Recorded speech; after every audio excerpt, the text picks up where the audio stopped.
Apakah suara saya jelas, teman-teman? Jelas, Kak. Oke.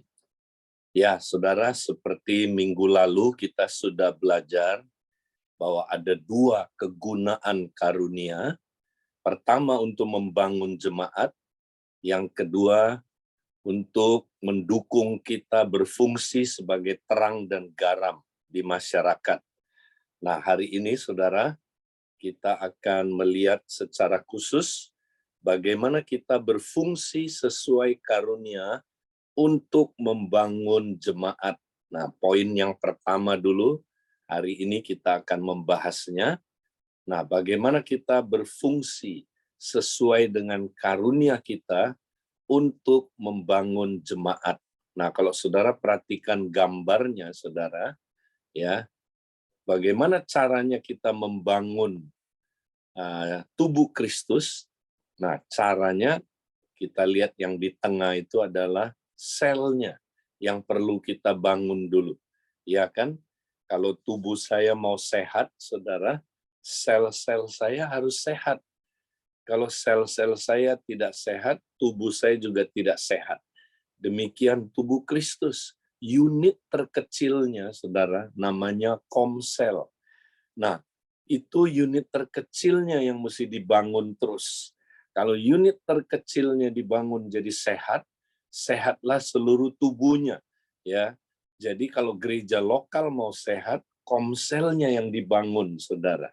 Ya, kalau komselnya tidak dibangun, ya gereja lokalnya tidak sehat.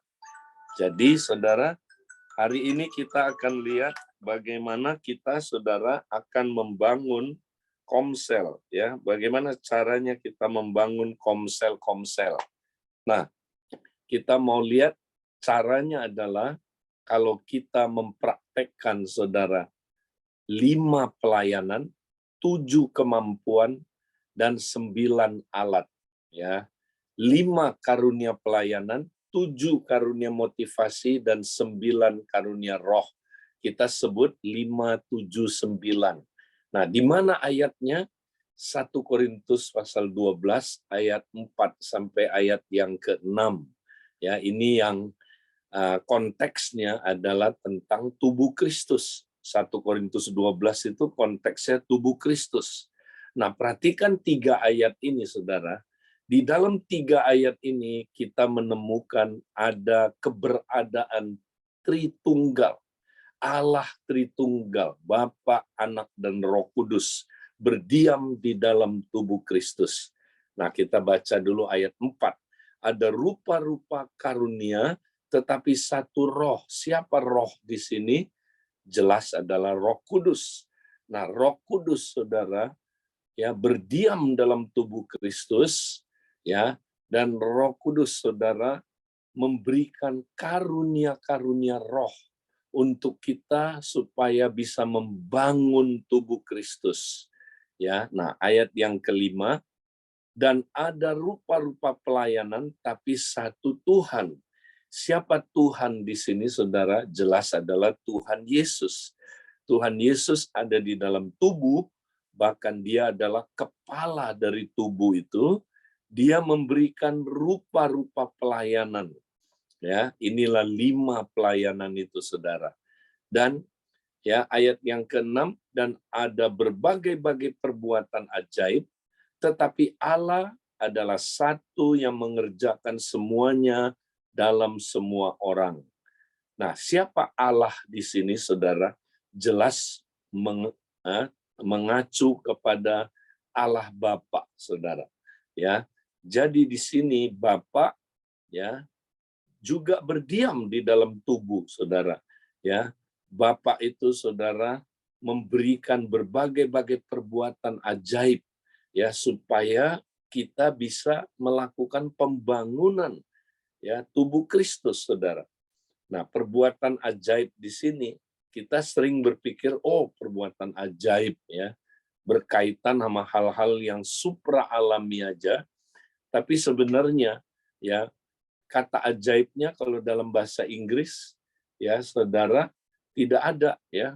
Tapi ya beberapa terjemahan kebanyakan menunjuk kepada perbuatan energi, saudara. Karena perbuatan ini berkaitan dengan kata energio, memberikan energi atau motivasi, saudara. Ya, jadi ada 7 motivasi yang diberikan oleh Bapa. Inilah karunia motivasi, saudara. Ya, untuk memampukan tubuhnya untuk melakukan pembangunan bagi tubuh Kristus. Inilah saudaraku Roma pasal yang ke-12 ayat 1 ayat 3 sampai ayat yang ke-8 ya. Jadi saudara, kalau begitu kita lihat dalam tubuh Kristus ya, ada Tuhan Yesus sebagai kepala gereja yang memberikan 5 pelayanan supaya tubuhnya dapat melakukan pekerjaan pembangunan bagi pelayanan bagi pembangunan tubuh Kristus. Ya, 5 pelayanan ini apa? Pelayanan apostolik, pelayanan profetik, pelayanan saudara, penginjilan, pelayanan penggembalaan dan pelayanan pengajaran. Nah, supaya tubuh Kristus dapat melakukan 5 pelayanan, maka Bapa memberikan saudara 7 karunia motivasi supaya anggota tubuh Kristus dapat melakukan 5 pelayanan itu. Ya, nanti kita lihat 7 karunia motivasi itu apa aja. Nah, kemudian nggak cukup, saudara. Roh Kudus memberikan, saudara, 9 alat. Nah, 9 alat supaya tubuh Kristus dapat melakukan pekerjaan pembangunan tubuh Kristus, saudara. Nah, saudara, jadi karunia Roh Kudus itu adalah alatnya. Ya, alatnya untuk membangun tubuh Kristus. Nah, saya kasih perumpamaan kenapa kita perlu 5 pelayanan atau pekerjaan, 7 kemampuan, kemudian 9 alat. Nah, saya kasih ilustrasi supaya kita nangkep, saudara. Kalau saudara mau bangun rumah, saudara perlu tahu dulu pekerjaan apa yang diperlukan untuk bangun rumah. Pekerjaan fondasi, pekerjaan struktur, ya, kemudian pekerjaan atap, ya, saudara, pekerjaan kayu, pekerjaan mebel, pekerjaan batu, ya. Nah, saudara perlu tahu pekerjaan-pekerjaan apa yang diperlukan, ya. Setelah tahu pekerjaannya, saudara harus apa? Cari tukang. Kenapa? Karena kita perlu keahlian, kemampuan.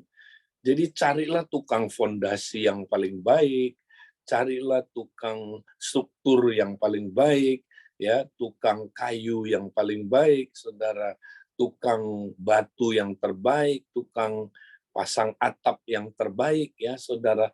Kita cari yang terbaik, ya, tukang yang terbaik di bidangnya. Baru rumah kita nanti jadinya bagus, saudara. Nah, setelah dapat tukangnya, perlu apa, saudara? Perlu alat. Saudara boleh punya tukang kayu yang bagus. Nggak dikasih alat, saudara. Tukang kayunya bisa kerja? Nggak bisa. Ya, dikasih tukang kayu yang bagus, nggak dikasih gergaji, nggak dikasih pahat, nggak dikasih palu, nggak dikasih saudara, pahat, apalagi saudara.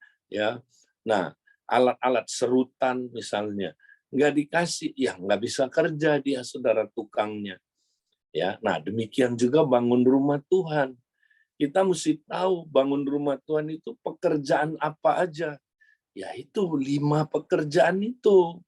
Ya, kalau Watchman ini menyebutnya di ministry, pelayanan terpenting dari semua saudaraku pelayanan. Pelayanan apostolik, pelayanan profetik, pelayanan penginjilan, pelayanan penggembalaan, dan pelayanan pengajaran.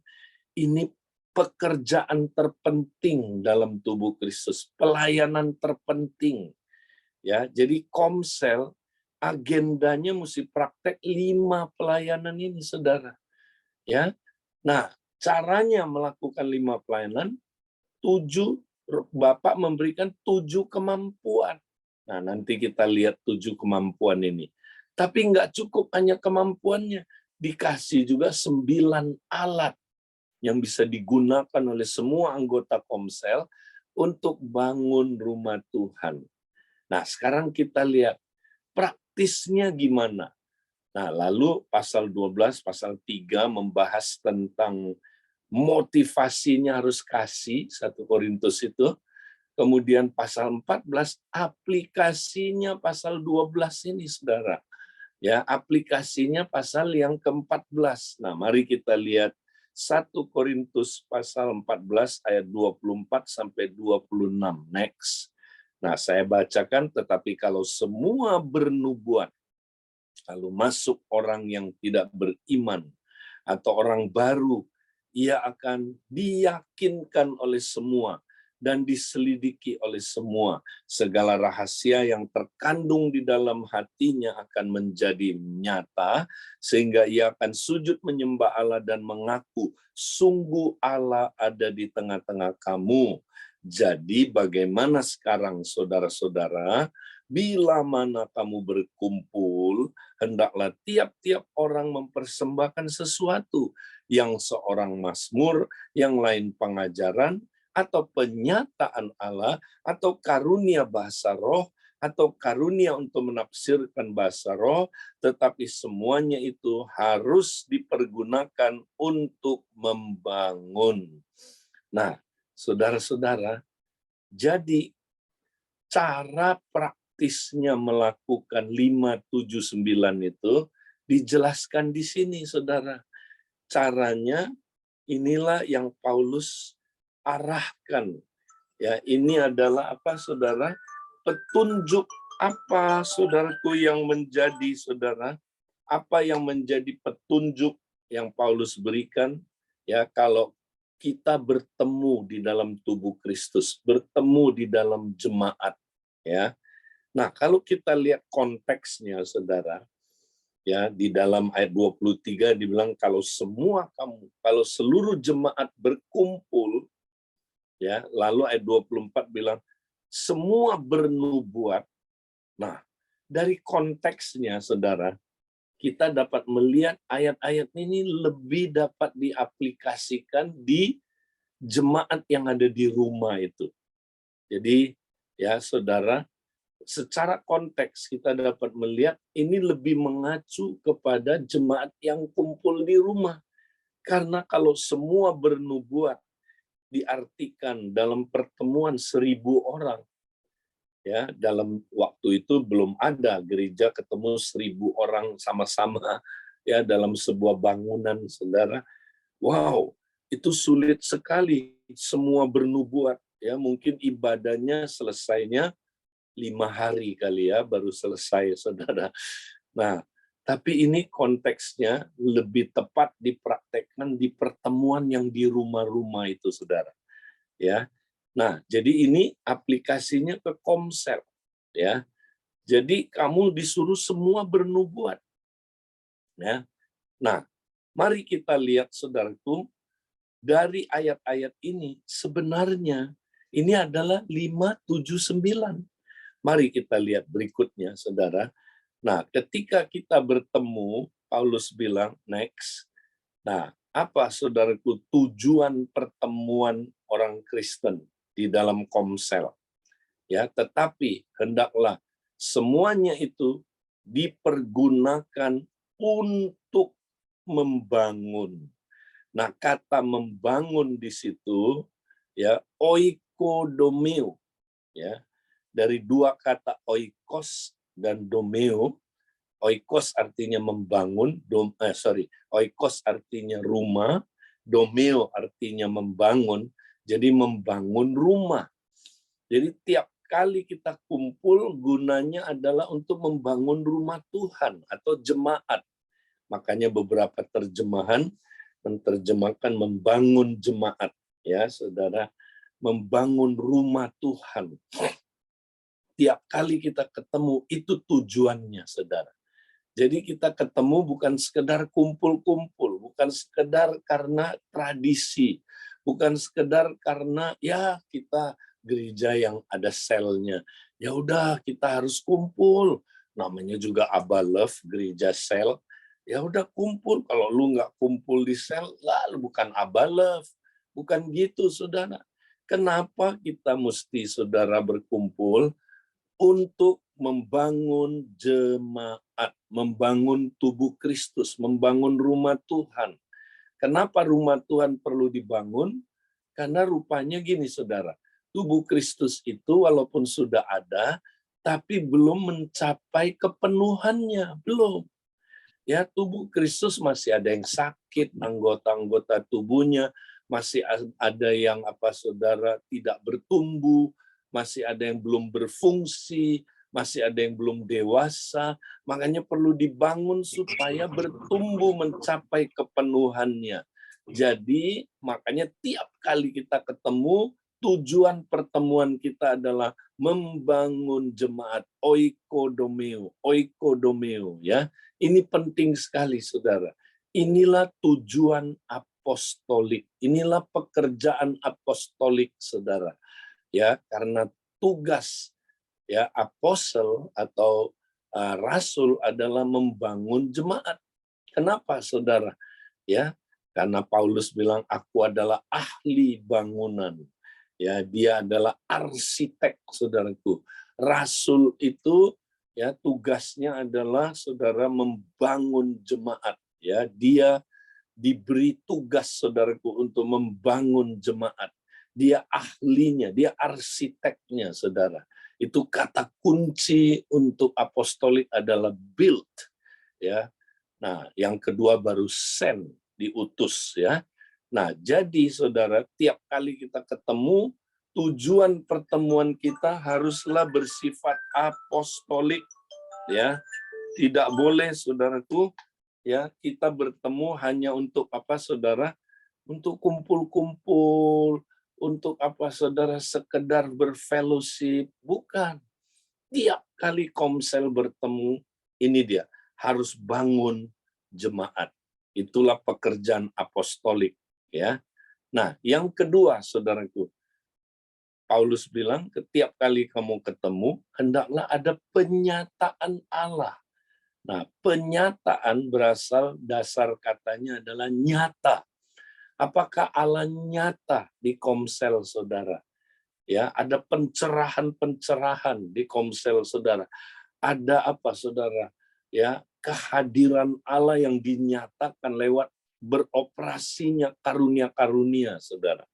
Ya, inilah sifat elemen profetik. Komsel itu mesti profetik, ya.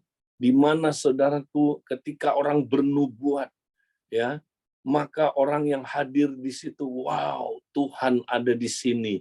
Benar-benar Tuhan ada di sini. Ya, orang ketemu Tuhan. Nah, saya melihat komsel-komsel yang ada hari ini, saudara, kebanyakan tidak lagi bersifat profetik, ya, tapi sama aja sama komsel-komsel orang yang non karismatik, saudara, ya. Nggak ada lagi pekerjaan karunia-karunia. Yang ada saudara? Ya, hanya pengajaran-pengajaran. Ya, komsel harus ada unsur profetiknya. Ya, nah ini penting, saudara. Itu Paulus yang letakkan dasar ini, saudara. Nah, kemudian bukan hanya itu, saudara. Katanya kalau kamu semua sedang bernubuat, masuk orang yang tidak beriman. Nah, ini orang yang belum kenal Tuhan, tidak beriman, maka isi hatinya akan terbongkar. Ya, saudara, isi hatinya akan saudara? Rahasia yang terkandung dalam hatinya menjadi nyata. Nah, kata nyata ini karena ada penyataan Allah di situ. Isi hatinya menjadi nyata, ya, sehingga dia sujud menyembah Allah dan mengaku sungguh Allah ada di tengah-tengah kamu. Ya, dia sujud menyembah. Artinya apa? Orang yang tidak percaya menjadi percaya. Orang yang tidak beriman ya lahir baru. Orang yang tidak beriman sujud menyembah, berarti dia bertobat, saudaraku. Ada penginjilan. Makanya ya, maka saudara, tujuan kita bertemu, saudara, ya, bukan hanya saudara kita kumpul-kumpul, tapi juga kita mesti memenangkan jiwa. mesti ada penginjilan, saudara. Ketika tubuh demonstrasi ya karunia-karunia, saudara, maka orang tidak beriman itu akan jadi percaya, ya. Itu penginjilan tubuh yang dahsyat. Nah, juga Paulus bilang, jadi dia bilang begini, saudara, bagaimana sekarang saudara-saudara bila mana kamu berkumpul? Nah, ini unsur apa? Berkumpul ini unsur penggembalaan, saudara. Karena ya penggembalaan itu mengumpulkan domba-dombanya Tuhan. Domba-domba mesti dikumpulkan supaya jangan tercerai-berai, saudara. Ya, domba-domba jangan sampai saudara itu ya tidak digembalakan. Makanya mesti dikumpulkan. Gembala tugasnya mengumpulkan domba-domba. Ya, memelihara domba-domba itu. Caring sama domba-domba itu. Nah, di dalam saudara komsel, makanya kita mesti ada unsur penggembalaan, ya. Kemudian apalagi saudara, harus ada pengajaran katanya, ya. Setiap kali ketemu, ya, ada mazmur, ada pengajaran. Nah, ini unsur apa, saudara? Ya, unsur pengajaran. Jadi, saudara, kalau kita lihat, berarti setiap kali kita ketemu 5 pekerjaan atau pelayanan ini harus ada. Pelayanan apostolik, pelayanan profetik, pelayanan penginjilan, pelayanan penggembalaan, dan pelayanan pengajaran. Nah, ini yang merah, saudara. Nah, sekarang, bagaimana melakukan 5 pelayanan ini yang diberikan oleh Yesus? Nah, Bapa memberikan, ya saudara? 7 karunia motivasi untuk melakukan 5 pelayanan ini. Ya, di mana ditulisnya Roma 12 ayat 3 sampai ayat 8. Ya, nah pelayanan-pelayanan ini apa aja, saudara? Yang pertama, ya, motivasi, karunia motivasi ini apa saja? Nah, yang pertama, ya, orang yang punya karunia memimpin. Nah, memimpin di sini, saudara, bukan sembarangan memimpin. Konteksnya menunjukkan ini kepemimpinan apostolik, ya, saudara. Kepemimpinan apostolik. Jadi karunia memimpin di sini adalah orang yang punya kemampuan, ya, membangun tubuh Kristus lebih dari orang yang biasa. Ya, dia ngerti visi rumah Tuhan. Ya, dia ngerti membangun rumah Tuhan lebih dari orang yang biasa. Ya, dia memimpin orang-orang untuk mencapai visi itu. Ya, untuk bergerak membangun rumah Tuhan. Ya. Nah, ini karunia yang luar biasa. Kalau saudara punya karunia kepemimpinan apostolik, gunakan itu di komsel. Ya, gunakan saudara itu. Arahkan komsel saudara untuk bangun rumah Tuhan. Ya, kalau ada pertemuan saudaraku, orang yang punya karunia memimpin dikasih kesempatan sharing, ya, sedikit tentang pembangunan rumah Tuhan. Harus selalu dia sharing, ya. Kita mesti bangun rumah Tuhan, saudara. Jangan kita cuman kumpul-kumpul. Ayo, ya, kita bangun rumah Tuhan supaya rumah Tuhan jadi. Nah, itu karunia kepemimpinan yang apostolik. Ya, gunakan karunia saudara. Nah, yang kedua, orang yang punya karunia bernubuat. Ya, ini yang biru sekarang, ya. Bernubuat. Nah, siapa ini? Ini orang yang lebih mampu bernubuat dari orang biasa, saudara. Ya, nah, karunia bernubuat ini paling tepat dia melakukan pekerjaan profetik, ya, di dalam komsel. Karena dia lebih mampu bernubuat dari orang biasa. Nah, semua orang boleh bernubuat. Semua orang, ya, di dalam komsel. Tadi dianjurkan, kan? Semua orang disuruh bernubuat, saudara. Kecuali orang baru dan orang yang tidak mengenal Allah. Ya, disuruh bernubuat.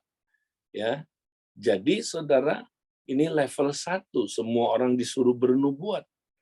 Tapi ada orang yang punya karunia bernubuat. Nah, ini dia. Ini yang ditulis di sini itu level 2, orang yang punya karunia nubuat. Tapi dia bukan level 3. Level 3 itu nabi.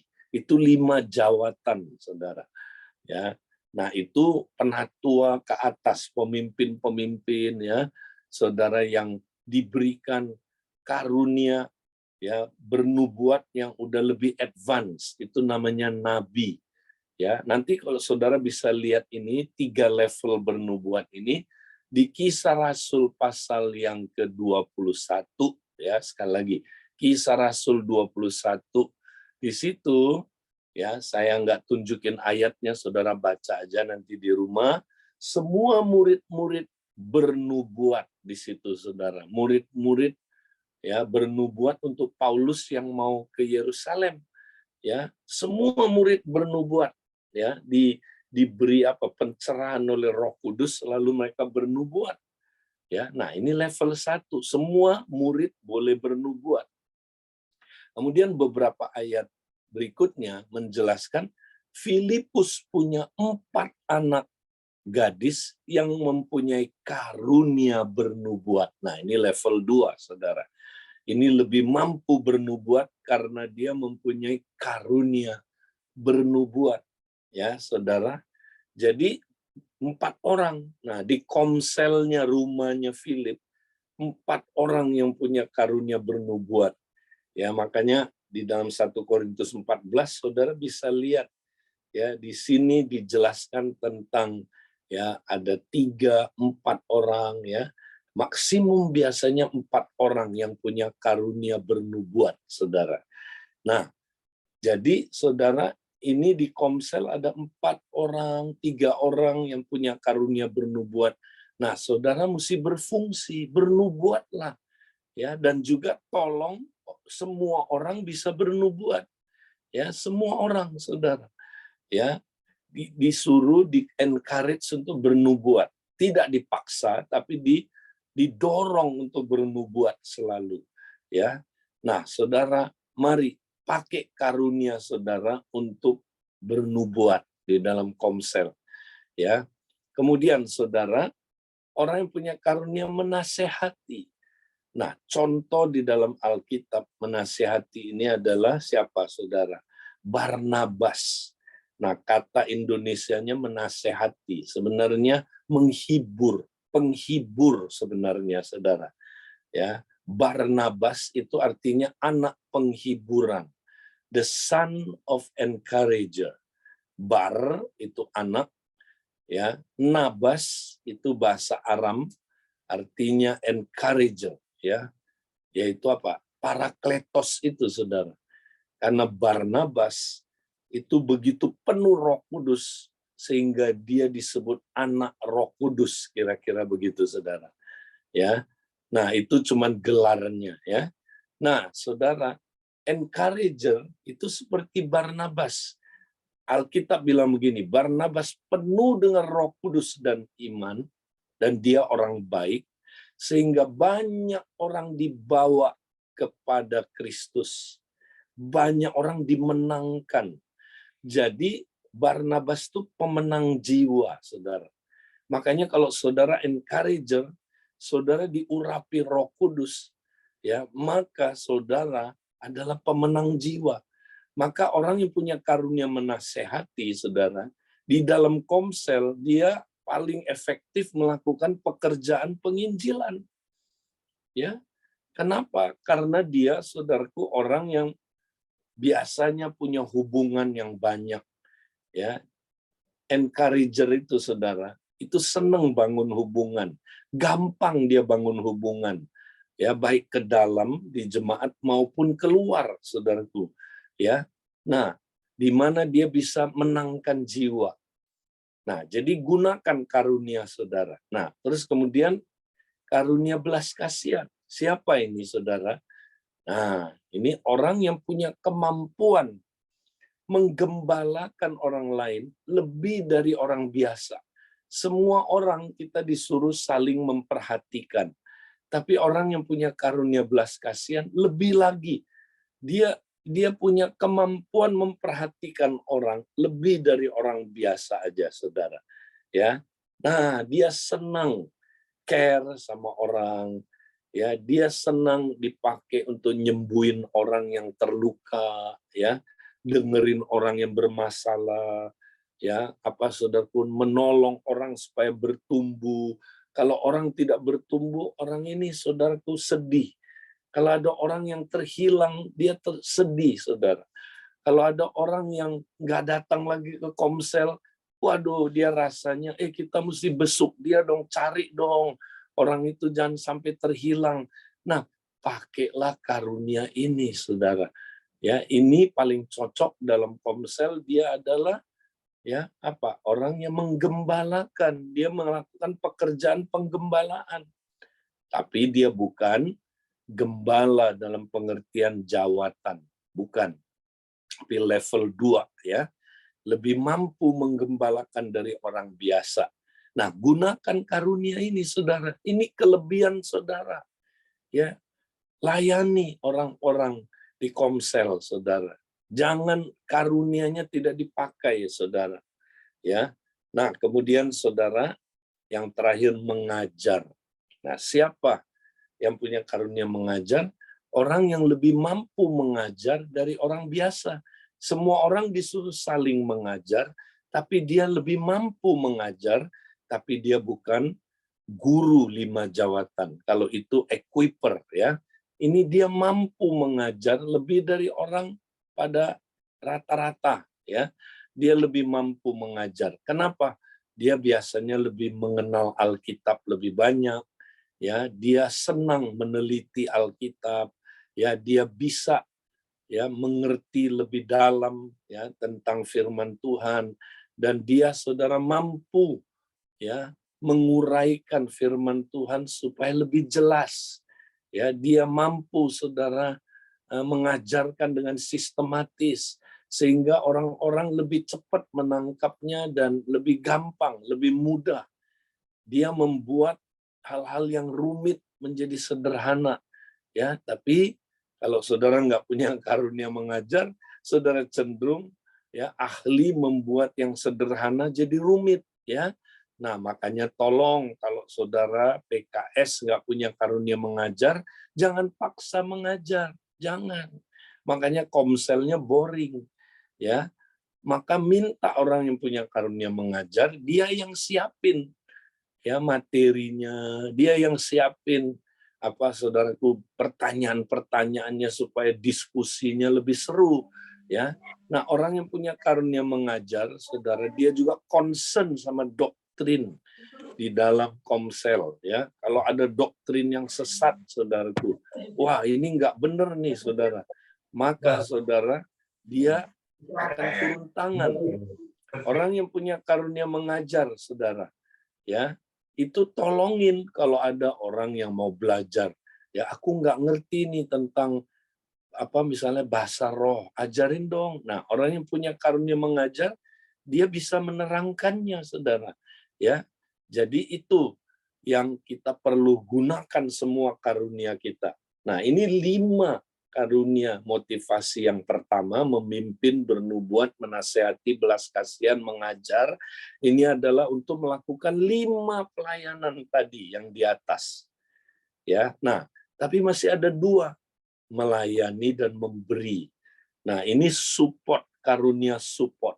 Ya, melayani itu kayak Marta. Dia senang ya ngurusin hal-hal yang praktis, mempersiapkan ruangan di komsel ya saudara, misalnya apalagi saudara ya sediain makanan ya, sediain kursi-kursi, sediain supaya ruangannya ya bagus dipakai. Nah, atau dia melayani hal-hal yang sifatnya praktis ya, pekerjaan-pekerjaan tangan ya, untuk supaya komselnya saudaraku ya bisa terlayani dengan baik ya. Kemudian karunia memberi.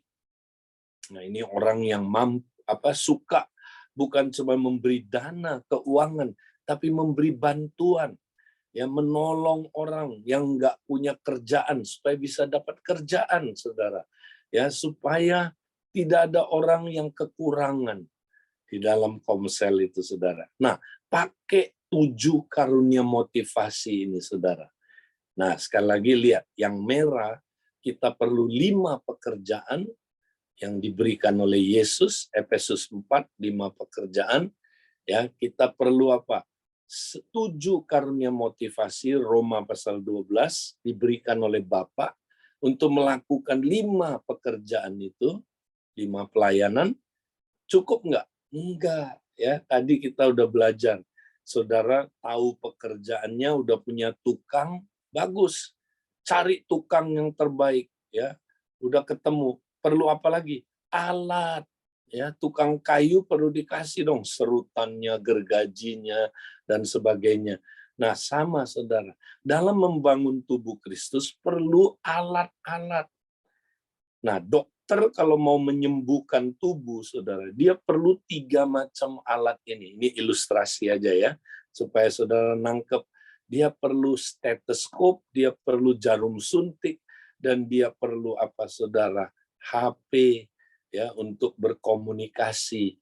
Nah, 9 karunia Roh Kudus, saudara, itu adalah alat-alat untuk membangun rumah atau saudara membangun tubuh Kristus, ya. Nah, kita lihat alat yang pertama, saudara. Ya, stetoskop. Stetoskop itu gunanya buat apa? Mendeteksi jantungnya sehat nggak ya, paru-parunya ya ada ini nggak ya, terjadi sesuatu nggak ya. Nah, caranya dideteksi, didengerin, ya. Kemudian saudaraku banyak alat-alat deteksi lainnya. Ini cuma contoh aja. Nah, alat deteksi. Demikian saudaraku, di dalam tubuh Kristus kalau kita mau tahu sehat nggak tubuh Kristus, ya, nah Roh Kudus memberikan ya kelompok karunia yang pertama namanya karunia deteksi yang supra alami. Apa itu saudara?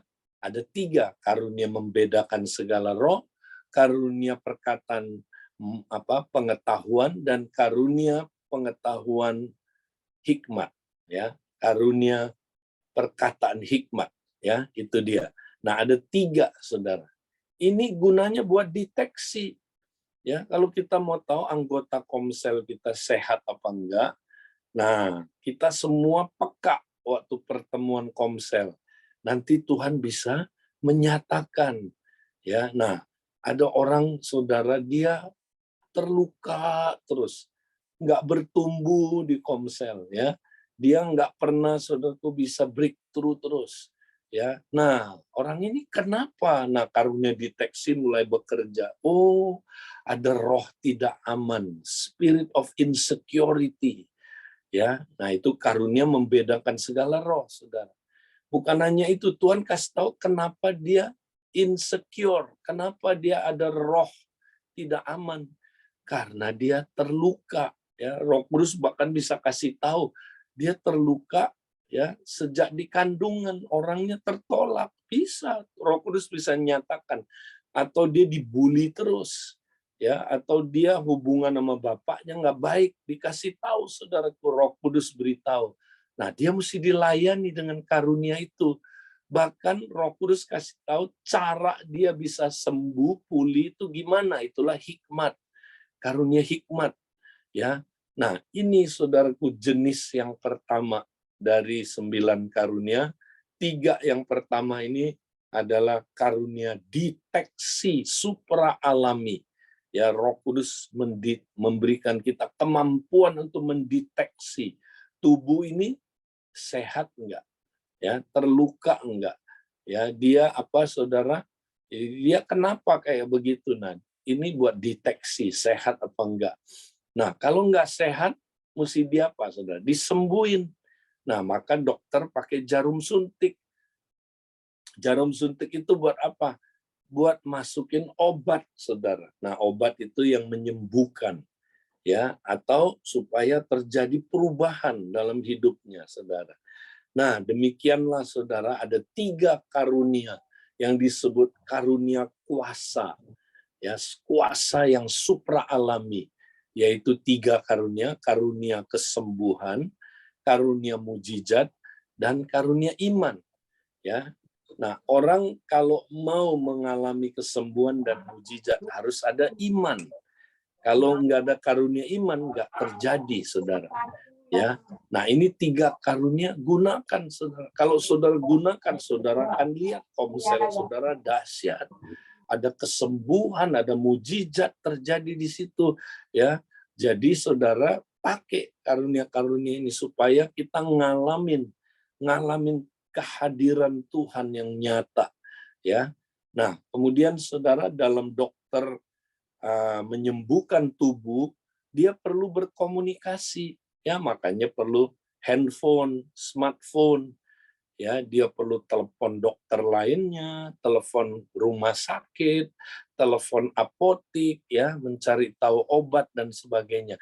Nah, saudara, demikian dalam membangun tubuh kita perlu karunia komunikasi yang supra alami, ya, 2 arah dengan Tuhan. Kita ngomong sama Tuhan, Tuhan ngomong sama kita. Kita ngomong sama Tuhan itu namanya bahasa roh, ya, harus ditafsir kalau ya supaya membangun iman, ya. Kemudian apa saudara? Ya, Tuhan ngomong sama kita. Tuhan ngomong sama kita itu namanya nubuat. Nah, ini 3 karunia lainnya, saudara. Karunia bahasa roh, tafsir bahasa roh, dan bernubuat. Ini mesti dipakai terus, saudara. Ya, gereja sekarang tidak lagi mempraktekkan ini. Nah, kalau ini tidak terjadi, saudara, 9 alat ini tidak dipakai, ya rumah Tuhan nggak bisa dibangun. Makanya ayo saudara, komsel jangan biasa-biasa aja. Ya, aduh, makanya banyak komsel saudara, nggak jadi komsel rumah Tuhan seperti yang Tuhan mau. Ya, kita jadi komsel-komselan. Bahkan komsel kalau nggak dibangun, saudara, dia nggak bakal jadi rumah doa bagi segala bangsa, dia bahkan jadi apa, saudara? Sarang penyamun. Nah, ini bahaya. Makanya kita perlu bangun komsel itu, saudara, supaya jadi rumah Tuhan. Nah, sekarang praktisnya gimana? Nah, ini tolong dengarkan, saudara, ini penting. Ya, nah, kita sekarang, saudara, di gereja zaman sekarang nggak seperti gereja mula-mula. Kalau gereja mula-mula ketemunya tiap hari, mereka ketemu tiap hari, saudara. Bangun rumah Tuhan tiap hari. Ya, nah kita gimana mau bangun tubuh Kristus setiap hari? Ya, gampang, saudara. Gunakan teknologi. Nah, tiap-tiap komsel, saudara, saudara kan punya WhatsApp group. Manfaatkan sepenuhnya, saudara. Ya, kalau di komsel kami, ya, saya terus tiap hari dorong tiap anggota komsel gunakan WhatsApp group, saling membangun tiap hari. Jangan tunggu hari haknya, hari komselnya, jangan. Ya, kalau cuman saling membangun hari haknya, itu komsel nggak jadi-jadi, saudara. Ya, makanya mesti kita terus tiap hari bangun rumah Tuhan.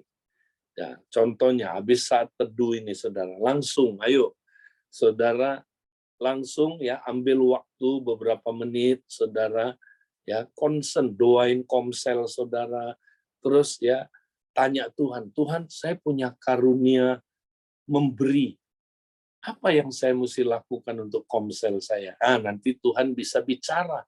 Tuhan suruh saudara berfungsi sesuai dengan karunia memberi saudara. Mungkin saudara memberi keuangan, menolong orang yang susah, ya apalagi saudara. Mungkin saudara juga ya disuruh kirimin makanan ke orang tertentu ya yang lagi saudaraku membutuhkan. Ya. Nah, saudara yang punya karunia belas kasihan, ya, gunakan, doakan komsel saudara. Tuhan, aku punya karunia belas kasihan. Apa yang aku mesti gunakan untuk komselku, Tuhan? Pakai ya karunia ini, Tuhan, untuk membangun jemaat ya di komsel. Nanti Tuhan kasih hikmat, saudara. Ya, nanti Tuhan kasih dorongan lewat belas kasihan itu. Nah, ini yang disebut motivasi. Saudara diberi motivasi untuk apa? Gembalain orang. Si Anu kok udah nggak datang ya? Saya mau besuk dia. Ya, atau saudara gerakkan ke komsel saudara. Si Anu udah nggak pernah datang loh. Yuk kita lakukan sesuatu. Yuk cari dia yuk. Ya, nah. Atau saudara konseling orang. Ya, di komsel ini ada yang, aduh, Dia nggak menang-menang dalam satu problem, saya mau konselingin dia. Nah, itu orang yang menggembalakan, saudara. Dia care sama orang lain. Ya, orang yang punya karunia memimpin, dia nggak betah lihat komselnya muter-muter, nggak ada arahnya, nggak jelas mau kemana, nggak pernah bangun rumah Tuhan. Nah, dia, saudara, ya arahin komselnya. Kalau dia punya karunia kepemimpinan yang apostolik, ya, dia arahin supaya semua orang semangat bangun rumah Tuhan, supaya komsel bertumbuh, supaya komsel bermultiplikasi, ya. Itu karunia kepemimpinan yang apostolik, saudara. Orang yang punya karunia, ya, apalagi, saudara, mengajar. Nah, dia, ya, saudara, ya, sharing. Kalau ada makanan rohani yang diperlukan oleh komsel itu, dia masukin ke WhatsApp grup, ya. Dia, saudaraku, lihat, di komsel masih belum saat teduh, ya, dia tolongin cara bersaat teduh tuh gimana, ya, saudara. Dia tolongin, ya, dia bisa ngajar soalnya. Atau ada orang, ya, di komselnya yang belum penuh Roh Kudus, ya, belum ngerti baptisan Roh Kudus itu gimana. Dia duduk sama-sama orang ini ngajarin, saudaraku, ya. Nah, ayo, saudara, gunakan, ya, teknologi WhatsApp group tiap hari, saling membangun terus, ya. Nah, kalau saudara begini semua berfungsi, dahsyat banget komsel saudara. Pasti bertumbuh komsel saudara, ya. Nah, terakhir, jadi saudara, ya, hasil pembangunan tubuh Kristus, kalau saudara semua gunakan karunia membangun tubuh, terjadilah pemulihan pertumbuhan secara pribadi dan korporat. Ya, wow, pasti saudara ngalamin pemulihan dan pertumbuhan. Saya baik secara pribadi dan korporat. Kedua, terbangunlah Kristus korporat. Ya, komunitas kerajaan itu terbangun, saudara. Ya, Kristus korporat terbangun. Ya, tubuh Kristus dibangun mencapai kepenuhannya. Wow, ini dahsyat kalau ini udah dibangun, saudara. Ya, maka terjadilah tubuh Kristus bergerak, ya, di MTHS, saudara, ya, di lingkungan kita di mana komsel berada, ya, kita melakukan pekerjaan-pekerjaan yang Yesus lakukan. Karena kalau kita punya 5, 7, 9, kita sama dahsyatnya dengan pelayanan Yesus waktu dia di bumi ini. Ya, maka kita bisa melakukan pekerjaan-pekerjaan yang Yesus lakukan. Ya, secara korporat kita, ya, bisa melakukan pekerjaan-pekerjaan yang Yesus lakukan, saudara. Nyembuhin orang sakit, mujizat, memberitakan Injil, ya, kita memenangkan jiwa, saudara, ya, kita transform masyarakat. Nah, nanti minggu depan kita akan belajar lagi bagaimana, saudara, komsel kompak dipakai Tuhan untuk apa, saudara? Ya, menjadi terang dan garam di masyarakat. Nah, itu saja yang saya mau sampaikan hari ini. Saya berdoa supaya ini dapat dipahami dan kita benar-benar mau praktek, ya. Ingat, mulai hari ini juga, ayo saudara, gerakkan komsel-komsel saling membangun tiap hari dengan menggunakan karunia-karunia. Ingat, lewat WhatsApp group itu sangat efektif. Tuhan memberkati.